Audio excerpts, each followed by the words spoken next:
আসসালামু আলাইকুম and welcome to my channel True eyes.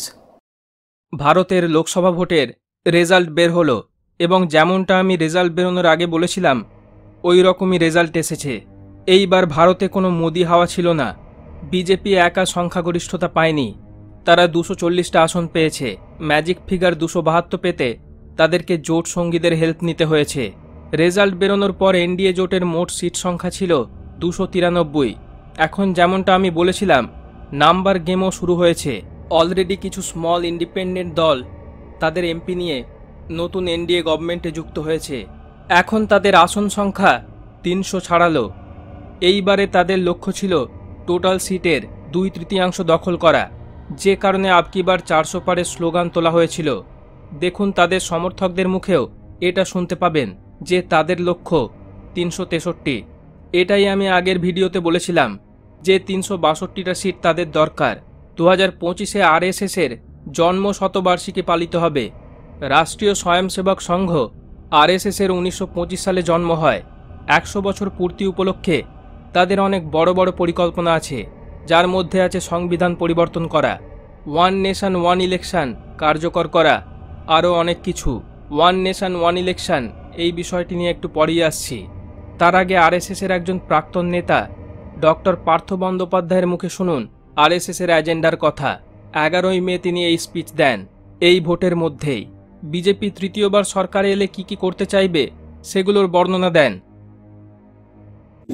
BJP আরেকবার ক্ষমতায় এলে কি হতে পারে, সংক্ষিপ্ত চিত্র, পুরোটা না। 1, 2025-এ আরএসএসের 100 বছর পূর্তি, ভারতকে হিন্দু রাষ্ট্র ঘোষণা। আমি তো আরএসএসে ছিলাম, তো তাদের থেকে বেরিয়ে চলে আসার পরে গত 40 বছর ধরে আরএসএসের বিরুদ্ধে কাজ করে যাচ্ছি। RSS is a fascist organisation. They were founded in 1925। 1925 সাল থেকে আজকে 2024 সাল পর্যন্ত তারা আস্তে আস্তে ভারতবর্ষে জাল বিছিয়েছে এবং তাদের লক্ষ্য হচ্ছে ঠিক হিটলার যেমন 1930-এর দশকে জার্মানিতে ভায়োলেন্সের সাহায্যে এবং ইহুদিদেরকে এনিমি, শত্রু চিহ্নিত করার মাধ্যমে এবং গণতন্ত্রকে কাজে লাগিয়ে যেমন তারা ক্ষমতায় এসে গণতন্ত্র চিরকালের মতন ধ্বংস করে দিয়েছিল, RSS has this purpose, this sole purpose, to take advantage of democracy in India and create a perceived enemy, that is the Muslims, and then they will destroy democracy once and for all if they come back to power. এই ব্যাপারটা আপনাদেরকে বুঝতে হবে। BJP খালি আরেকটা রাজনৈতিক দল নয়, বিজেপি হচ্ছে একটা আরএসএস পরিচালিত রাজনৈতিক ফ্রন্ট এবং they are fascists. They do not believe in democracy, they do not believe in secularism, they do not believe in right for the women and other oppressed and underprivileged classes. এই কথাটা পরিষ্কার করে বুঝতে হবে। আমি আমার একটা ছোট্ট বই সম্প্রতি বেরিয়েছে, এই ভারত শেষ ধ্বংসের সন্ধিক্ষণে অভিযান বার করেছে। বিজেপি আরেকবার ক্ষমতায় এলে কি হতে পারে, সংক্ষিপ্ত চিত্র, পুরোটা না। 1, 2025-এ আরএসএসের 100 বছর পূর্তি, ভারতকে হিন্দু রাষ্ট্র ঘোষণা। নাম্বার 2, অর্থনীতির সম্পূর্ণ বেসরকারীকরণ। নাম্বার 3, মার্কিনী মডেলে সর্বময় কর্তৃত্বে রাষ্ট্রপতি বা প্রেসিডেন্ট চালিত সরকার। 4, ইসরায়েল মডেলে সংখ্যালঘুদের প্রান্তিক শ্রেণীতে পরিণত করা এবং তাদের কর্ম ও বসবাসের স্বাধীনতা চূড়ান্তভাবে খর্ব। 5, হিন্দিকে একমাত্র জাতীয় ভাষা ঘোষণা। 6, শিক্ষা ব্যবস্থার সম্পূর্ণ হিন্দুকরণ এবং বিজ্ঞান বিরোধী কুসংস্কার এবং অপরীক্ষিত তন্ত্রমন্ত্রকে শিক্ষার পাঠ্যক্রমে বাধ্যতামূলক অন্তর্ভুক্তি। 7, নতুন আইনে রাজনৈতিক বিরোধিতা, শ্রমিক ইউনিয়ন করার অধিকার, কৃষকদের অধিকার, বাক স্বাধীনতা এবং মিডিয়ার স্বাধীনতা সম্পূর্ণ লোপ। 8, সারা দেশে এবং বিশেষ করে সীমান্ত এলাকায় হিটলারের গেস্টাপো বাহিনীর অনুকরণে গুপ্তচর বৃত্তি ও নজরদারি বাহিনী তৈরি, যেখানে আরএসএস ও গেরুয়া শিবিরের কর্মী ও স্বেচ্ছাসেবকদের কর্মসংস্থান হবে। কেন্দ্রীয় সরকারের অগ্নিপথ প্রকল্প তারই জ্বলন্ত উদাহরণ। 9, বিচার বহির্ভূত হত্যা, গুপ্ত হত্যা এবং ড্রোন ও রোবট জাতীয় কৃত্রিম বুদ্ধিমত্তার সাহায্য নিয়ে বিরোধিতা, নিরঙ্কুশ কণ্ঠরোধ। 10, আমেরিকা এবং ইসরায়েল মডেলে প্রাইভেট বন্দিশালা নির্মাণ ও সম্প্রসারণ। দেশের বিভিন্ন স্থানে ইতিমধ্যেই কিছু প্রাইভেট ডিটেনশন ক্যাম্প তৈরি হয়েছে আমেরিকার মডেলে। উদাহরণস্বরূপ আসামে তৈরি বিশ্বের দ্বিতীয় বৃহত্তম ডিটেনশন ক্যাম্পে একসঙ্গে প্রায় 3000 বন্দীকে রাখা যাবে। তারপর বিনামূল্যে বা নামমাত্র পারিশ্রমিকে বিভিন্ন লাভজনক সংস্থার কন্ট্রাক্ট দিয়ে এইসব বন্দীদেরকে দিয়ে কাজ করানো হবে, ঠিক আমেরিকা ও ইসরায়েলের মডেলে। 11, নারী স্বাধীনতা এবং আধুনিক বিজ্ঞানসম্মত চিন্তাভাবনার সার্বিক ধ্বংস। 12, পাকিস্তান, বাংলাদেশ ইত্যাদি দেশের বিরুদ্ধে আগ্রাসন অখণ্ড ভারত প্রতিষ্ঠার লক্ষ্যে। 13, জাতীয় সঙ্গীত এবং জাতীয় পতাকার পরিবর্তন। এবারে আপনারা ভেবে দেখুন কি করবেন। নমস্কার। এনডিএ এখন 2/3 মেজরিটিতে নেই, তবে বিভিন্ন দল ভাঙিয়ে বা এমপি কিনে নিয়ে যদি তারা 362 পেরিয়ে যায় তাহলেও অবাক হবেন না, কারণ কোনো দলই নৈতিকতার দিক থেকে ইলেকশনে লড়ে না। মানুষ বিজেপিকে হারাতে একজনকে ভোট দিল, আবার সেই লোকটাই ভোটে জেতার পর এমপি হয়ে বিজেপিতে চলে গেল। এর থেকে বড় প্রহসন কি হতে পারে? এবার আসি ওয়ান নেশন ওয়ান ইলেকশন নিয়ে। প্রায় বছরখানেক আগে বিজেপি এই প্রস্তাব নিয়ে আসে। ভারতে প্রায় সারা বছরই কোথাও না কোথাও ইলেকশন চলে, তার জন্য প্রচুর অর্থ ব্যয় হয়। এই সমস্যা দূর করার জন্যই নাকি বিজেপি এই ওয়ান নেশন ওয়ান ইলেকশনের প্রস্তাবটি এনেছে। এটা কার্যকর হলে একই সময় লোকসভা এবং বিধানসভাগুলোর ভোট হবে। একজন ভারতীয় একই সাথে দুটো ভোট দেবে। একই সাথে সেন্ট্রাল এবং স্টেট গভর্নমেন্টগুলো তৈরি হবে। তবে এই প্রস্তাবনার উপর ব্যাপক বিরোধিতা হয় বিরোধী শিবির থেকে, কারণ এইভাবে শুধু সেন্ট্রাল ইস্যুগুলোই ডমিনেট করবে, স্টেট ইস্যুগুলো হারিয়ে যাবে বা সেগুলোর কোনো গুরুত্ব দেওয়া হবে না। যে দলের টাকা যত বেশি সেই কেবলমাত্র সেন্ট্রাল এবং স্টেট দুই জায়গাতেই ভোটে টাকা খরচ করে প্রভাব বিস্তার করতে পারবে, জিতে যাবে এবং আঞ্চলিক পার্টিগুলো বিলুপ্ত হয়ে যাবে। অর্থাৎ সারা ভারতে একটাই পার্টি ডমিনেট করবে, আর সেটা হবে বিজেপি, কারণ তাদের কাছেই এখন মানি মাসল আছে। এখন তারা কেন একটাই জাতি একটাই ভোটের ফর্মুলা নিয়ে আসতে চাইছে সেটাই প্রায় কেউই জানে না। না এটা জানে এই দলের সমর্থনকারীরা, আর না এটা জানে এই দলের বিরোধিতা পোষণকারীরাও। সারা বছর ইলেকশন হওয়ার জন্য যে টাকা খরচ হয় সেই খরচ কমানোর জন্যেই এই ব্যবস্থা করা হচ্ছে। এটাই কারণ এরকম বলা হচ্ছে। না, এটা কোনো কারণ না। আসল কারণ হলো সারা ভারতে একটাই গভর্নমেন্ট বা একটাই পাওয়ার নিয়ে আসা। সমস্ত রিজিওনাল বা আঞ্চলিক দলগুলোকে সরিয়ে দিয়ে যাতে যে কোনো আইন সারা ভারতে একই সাথে লাগু করা যায়, যাতে কারো কাছ থেকে কোনো বাধা না আসতে পারে।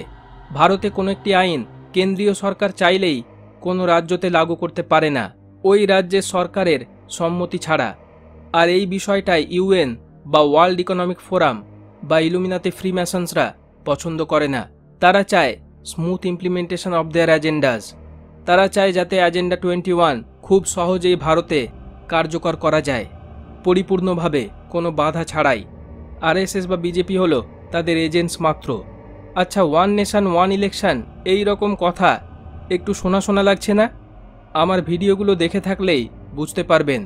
আমি new world order, one world গভর্নমেন্টের কথা বলেছি বিভিন্ন ভিডিওতে বহুবার। এটা হলো সেই এজেন্ডা। দিল্লিতে হওয়া G20 সামিটেও এই থিমটাকেই হাইলাইট করেছিল মোদি গভর্নমেন্ট। তামিলনাড়ুর মুখ্যমন্ত্রী MK Stalin one nation one election সম্পর্কে বলতে গিয়ে ওই সময় বলেছিলেন, this is the time to end BJP's attempt to impose uniformity in everything such as one nation one tax, one nation one language, one nation one culture, one nation one food, one nation one education policy, one nation one election, one nation one party।